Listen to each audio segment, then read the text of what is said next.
Welcome to Simis Nadan Kitchen and you are watching Simis Nadan Kitchen with Simi. ഇന്ന് ഞാൻ ഉണ്ടാക്കുന്നത് വട്ടയപ്പമാണ്. അപ്പോൾ ഇത് എങ്ങനെയാണ് ഉണ്ടാക്കുന്നത് നോക്കാം. അപ്പം ഉണ്ടാക്കാൻ വേണ്ടിയിട്ട് 1 കപ്പ് പച്ചരി.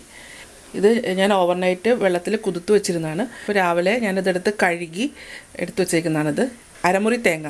ഞാൻ എടുത്തേക്കുന്നത് ചെന്തെങ്ങിൻ്റെ തേങ്ങയാണ്. ചെന്തെങ്ങിൻ്റെ തേങ്ങ ആകുമ്പോൾ അപ്പമൊക്കെ ഉണ്ടാക്കി കഴിഞ്ഞാൽ കുറച്ചും കൂടി ടേസ്റ്റാണ്. അപ്പോൾ അധികം വിളയാത്ത ചെന്തെങ്ങിൻ്റെ തേങ്ങ ഉണ്ടെങ്കിൽ അതെടുക്കുക.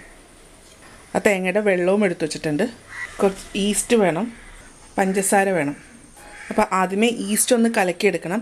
കലക്കിയെടുക്കാൻ വേണ്ടിയിട്ട് ഞാനൊരു പാത്രത്തിലേക്ക് കുറച്ച് തേങ്ങാവെള്ളം എടുത്തു വെച്ചിട്ടുണ്ട്. അതിലേക്ക് 1/2 ടേബിൾ സ്പൂൺ പഞ്ചസാര ചേർക്കുക. 1/4 ടീസ്പൂൺ ഈസ്റ്റ്. നമ്മൾ ആദ്യമേ പഞ്ചസാര ഇട്ടിരുന്നല്ലോ തേങ്ങ വെള്ളത്തിലേക്ക്. പഞ്ചസാര ഇട്ട് കഴിയുമ്പോഴത്തേക്ക് പഞ്ചസാര ഒന്ന് ഇളക്കി അലിയിച്ച് കൊടുക്കുക. അലിയിച്ച് കഴിഞ്ഞ ശേഷം ഇതിലേക്ക് ഈസ്റ്റ് ചേർക്കാം. ഈസ്റ്റ് ചേർത്ത് കഴിഞ്ഞാൽ പിന്നെ ഇളക്കമൊന്നും വേണ്ട. ഇത് ഇങ്ങനെ അടച്ചു വെച്ചേക്കുക. അപ്പോൾ കുറച്ച് കഴിയുമ്പോഴത്തേക്ക് നമുക്ക് ഇത് മാവിലേക്ക് ഒഴിക്കാം. ഇനി ഒരു മിക്സിയുടെ ബൗൾ എടുക്കുക. ബൗളിലേക്ക് ഇതിലേക്ക് അരമുറി തേങ്ങ.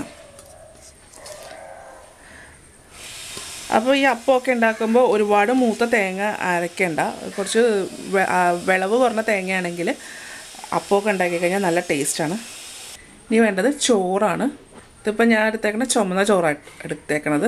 അത് ഈ തവിയിൽ 1 തവി ചോറ് അതും ഈ അരിക്കകത്തേക്ക് ചേർക്കാം. ഇനി ഇതിലേക്ക് അപ്പത്തിന് ആവശ്യമുള്ള മധുരം ചേർക്കാം. അപ്പം മധുരം ഓരോരുത്തരുടെ ഇഷ്ടം അനുസരിച്ച് ചേർക്കുക. ഞാനിതിൽ ഇതുപോലെ ചെറിയ തവിയിൽ 3 തവി പഞ്ചസാരയാണ് ചേർക്കുന്നത്. ഇനി ഇതിലേക്ക് ഞാൻ തേങ്ങാവെള്ളമാണ് ഒഴിക്കുന്നത്. അപ്പോൾ തേങ്ങാവെള്ളം ഉണ്ടെങ്കിൽ മാത്രം തേങ്ങാവെള്ളം ഒഴിച്ചാൽ മതി. അതല്ലാന്നുണ്ടെങ്കിൽ പച്ചവെള്ളം ഒഴിച്ച് വെച്ചാൽ മതി. അപ്പോൾ എൻ്റെ അടുത്ത് തേങ്ങാവെള്ളം അധികം ഉള്ളതുകൊണ്ടാണ് തേങ്ങാവെള്ളം ചേർക്കുന്നത്. പിന്നെ ശ്രദ്ധിക്കേണ്ടത് എന്താണെന്ന് വെച്ച് കഴിഞ്ഞാൽ വെള്ളം ഒരുപാട് ആകാൻ പാടില്ല. ദോശയുടെയൊക്കെ പരുവായിരിക്കണം. ദോശയ്ക്കൊക്കെ അരയ്ക്കുന്ന പോലെ അത്രയും കട്ടി വേണം ഇതിന്. അപ്പോൾ ഞാനിത് അരച്ചിട്ട് വരട്ടെ. ഇതിപ്പോൾ മാവ് അരച്ചെടുത്തിട്ടുണ്ട്. അപ്പത്തിനൊക്കെ മാവ് ഒഴിച്ച് വെക്കുമ്പോൾ കുറച്ച് പൊക്കമുള്ള പാത്രം എടുക്കുക. അതല്ലാന്നുണ്ടെങ്കിൽ ഇത് പൊങ്ങി വരും.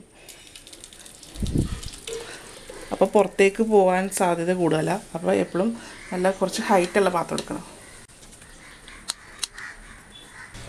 ഇനി ഇതിലേക്ക് നമ്മൾ ഈസ്റ്റ് കലക്കി വെച്ചിരിക്കുന്നത് ചേർക്കാം. ഇനി ഇത് കൈ കൊണ്ടത് ഇളക്കി കൊടുക്കുക. കൈ കൊണ്ട് തന്നെ വേണം ഇത് ഇളക്കാനായിട്ട്. അരി അരയ്ക്കുന്നതിൻ്റെ കാര്യം പറയാൻ മറന്നുപോയി. അരി അരയ്ക്കുമ്പോൾ നല്ല ഫൈനായിട്ട് വേണം അരയാനായിട്ട്. ഇതിങ്ങനെ ദോശമാവിൻ്റെയൊക്കെ പരുവത്തിലാണ് അരച്ചേക്കുന്നത്. ഇതിനി ഒരു 8 മണിക്കൂർ ഫെർമെൻറ്റേഷന് വേണ്ടിയിട്ട് വെക്കുക. 8 മണിക്കൂർ കഴിയുമ്പോൾ നമുക്ക് അപ്പം ഉണ്ടാക്കാം. ഇതിപ്പോൾ 8 മണിക്കൂർ കഴിഞ്ഞിട്ടുണ്ട്. ഇപ്പോൾ നല്ലതായിട്ട് പൊങ്ങിയിട്ട് അത് താന്നു. ഇപ്പോൾ നല്ല മാവൊക്കെ നല്ല കുറുകി നല്ല തിക്കായിട്ടുണ്ട്. ഇപ്പോൾ നമുക്കിത് ഉണ്ടാക്കി തുടങ്ങാം. ഇതിലേക്ക് കുറച്ച് ഉപ്പ് ചേർക്കുക. ഒരു നുള്ളു ഉപ്പിടുക. ഉപ്പിട്ട് കൊടുത്തിട്ട് ഇത് നന്നായിട്ട് ഇളക്കുക. ഇനി ഒരു പ്ലേറ്റ് എടുക്കുക. നമ്മൾ ഈ പ്ലേറ്റിൻ്റെ അകത്താണ് വട്ടയപ്പം ഉണ്ടാക്കാൻ പോണത്. അതിലേക്ക് കുറച്ച് എണ്ണ ഒഴിക്കുക. എണ്ണ ഒഴിക്കുന്നത് എന്തിനാണെന്ന് വെച്ചാൽ അത് വെന്ത് കഴിയുമ്പോൾ ഇളകി വരാൻ വേണ്ടിയിട്ടാണ്. എണ്ണ തേച്ചിട്ട് പ്ലേറ്റിൽ എല്ലാ വശത്തും ഒന്ന് വറ്റിച്ചു കൊടുക്കുക. അപ്പോൾ ഇങ്ങനെ തേക്കാൻ വേണ്ടിയിട്ട് എണ്ണയോ അല്ലെങ്കിൽ നെയ്യോ ചേർക്കാം കേട്ടോ. അപ്പോൾ ഞാനിപ്പോൾ ഇവിടെ എണ്ണയാണ് തേച്ചേക്കണത്, വെളിച്ചെണ്ണയാണ് തേച്ചേക്കണത്. ഒരു ഇഡ്ഡലി പാത്രം ചൂടാക്കാൻ വെക്കുക. ഇതിലിപ്പോൾ കുറച്ച് വെള്ളം ഒഴിച്ചിട്ടുണ്ട്. ആ വെള്ളം തിളച്ച് കഴിയുമ്പോഴത്തേക്ക് ആ പ്ലേറ്റ് എൻ്റെ അടുത്തേക്ക് വെക്കാം. ഇഡ്ഡലി പാത്രത്തിൽ വെള്ളം തിളച്ചിട്ടുണ്ട്. ഇതിലേക്ക് തട്ട് വെച്ച് കൊടുക്കാം. നമ്മൾ ആ ഗ്രീസ് ചെയ്ത പാത്രം വെക്കാം. പാത്രം വെക്കുമ്പോൾ സൈഡൊന്നും മുട്ടാൻ പാടില്ല, നടുക്ക് വേണം വെക്കാനായിട്ട്. ഇനി ഇതിലേക്ക് മാവ് ഒഴിച്ചു കൊടുക്കാം. മാവ് ഒഴിക്കുമ്പോൾ പാത്രം നിറച്ചും വേണ്ട, അരഭാഗം വരെ മതി. പകുതി വരെ മാവ് ഒഴിച്ചിട്ട് ഇനി ഇത് അടച്ചു വെക്കാം. എൻ്റെ അടുത്ത് കുറച്ച് ചെറിയുണ്ട്. ഈ ചെറി നമുക്ക് അപ്പത്തിൻ്റെ മുകളിലിടാം. അപ്പോൾ ഇതിടുമ്പോൾ ഒരു 5 മിനിറ്റ് കഴിഞ്ഞ ശേഷം മാത്രമേ ഇത് ഓപ്പൺ ചെയ്യാൻ പാടുള്ളൂ. 5 മിനിറ്റ് ആകുമ്പോഴത്തേക്കും ഇത് നമുക്ക് ഓപ്പൺ ചെയ്യാം. ഒരു 5 മിനിറ്റ് ആയിട്ടുണ്ട്. ഞാനിത് ഓപ്പൺ ചെയ്തു. ഓപ്പൺ ചെയ്തതിന് ശേഷം നമുക്ക് ഈ ചെറി നമുക്കൊന്നിങ്ങനെ വെച്ച് കൊടുക്കാം. ഇത് നമ്മൾ മാവ് ഒഴിച്ച ശേഷം ഉടനെ തന്നെ ചേർക്കുകയാണെന്നുണ്ടെങ്കിൽ ഇതങ്ങ് താന്നു പോവും. അതുകൊണ്ട് 2 തൊട്ട് 5 മിനിറ്റ് കഴിഞ്ഞ ശേഷം മാത്രം ഇത് തുറക്കാം. തുറന്നിട്ട് ഇതുപോലെ ഇങ്ങനെ എന്തെങ്കിലും ഡ്രൈ ഫ്രൂട്ട്സൊക്കെ ഉണ്ടെങ്കിൽ അതൊക്കെ അപ്ലൈ ചെയ്യാം അതിൻ്റെ അകത്ത്. അപ്പോൾ ഞാൻ എൻ്റെ കയ്യിൽ ചെറിയാണ് ഉണ്ടായിരുന്നത്. അപ്പോൾ ഞാനിപ്പോൾ ചെറിയാണ് വെച്ച് കൊടുത്തേക്കുന്നത്. ഇത് വീണ്ടും അടച്ചു വെക്കാം.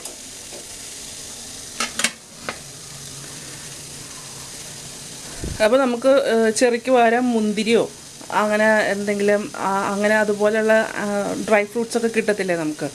അപ്പോൾ അങ്ങനെയുള്ള എന്ത് ഡ്രൈ ഫ്രൂട്ട്സ് ആണെങ്കിലും ഇതിൻ്റെ അകത്തൊക്കെ അപ്ലൈ ചെയ്യണം. ഡ്രൈ നട്ട്സ് വെക്കരുത്, ഫ്രൂട്ട്സ് വേണം വെക്കാനായിട്ട്. അപ്പോൾ ഇത് വെക്കുമ്പോൾ 5 മിനിറ്റ് ഫുൾ ഫ്ലെയിമിൽ വെച്ചിട്ട് വേണം വെക്കാനായിട്ട്, അപ്പം വേവിക്കാൻ വേണ്ടിയിട്ട്. അപ്പോൾ അത് കഴിഞ്ഞ ശേഷം ഇപ്പോൾ നമ്മൾ ഡ്രൈ ഫ്രൂട്ട്സ് വെച്ചില്ലേ, ഡ്രൈ ഫ്രൂട്ട്സ് വെച്ചതിന് ശേഷം ഇനി ഫ്ലെയിം ഒന്ന് ലോ ആക്കി വെക്കാം. ഇപ്പോൾ ഫ്ലെയിം ലോ ആക്കിയിട്ടുണ്ട്. ഇനി ഒരു 20 മിനിറ്റ് അങ്ങനെ ഇരുന്ന് വേകട്ടെ. ഇപ്പോൾ ഒരു 20 മിനിറ്റ് ആയിട്ടുണ്ട്. തുറന്ന് നോക്കാം എന്തായെന്ന്. ഇനിയിപ്പോൾ ഇത് വെന്തോന്ന് അറിയാൻ വേണ്ടിയിട്ട് ഏതെങ്കിലും ഒരു ടൂത്ത് പിക്കോ അല്ലെങ്കിൽ പപ്പടക്കമ്പിയോ ഒക്കെ ഉണ്ടെങ്കിൽ അതിട്ട് കുത്തി നോക്കാം. അപ്പോൾ ഇത് കുത്തുമ്പോൾ ആ കമ്പിയിൽ പറ്റുന്നുണ്ടെങ്കിൽ അത് വെന്തിട്ടില്ല. അല്ലാന്നുണ്ടെങ്കിൽ ഇതിപ്പോൾ നല്ല നീറ്റായിട്ടാണ് വന്നേക്കുന്നത്. അപ്പോൾ ഇത് നന്നായിട്ട് വെന്തിട്ടുണ്ട്. ഇനി നമുക്ക് സ്റ്റൗ ഓഫ് ചെയ്യാം. ഇതിപ്പോൾ സ്റ്റൗ ഓഫ് ആക്കിയിട്ടുണ്ട്. ചൂടോട് കൂടി ഇത് മുറിക്കാൻ നോക്കരുത്. ഇത് ചൂടൊന്ന് ആറിക്കഴിഞ്ഞ ശേഷം മാത്രമേ ഇത് മുറിക്കാൻ പാടുള്ളൂ. വട്ടയപ്പം റെഡി ആയിട്ടുണ്ട്. നല്ല സോഫ്റ്റായിട്ടുള്ള അപ്പമാണ്. അപ്പോൾ നമുക്കിതൊന്ന് മുറിച്ച് നോക്കാം.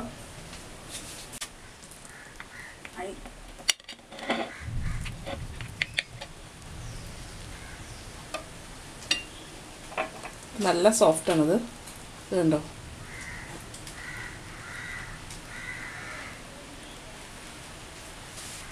അപ്പോൾ ഇതെല്ലാവരും ട്രൈ ചെയ്ത് നോക്കുക.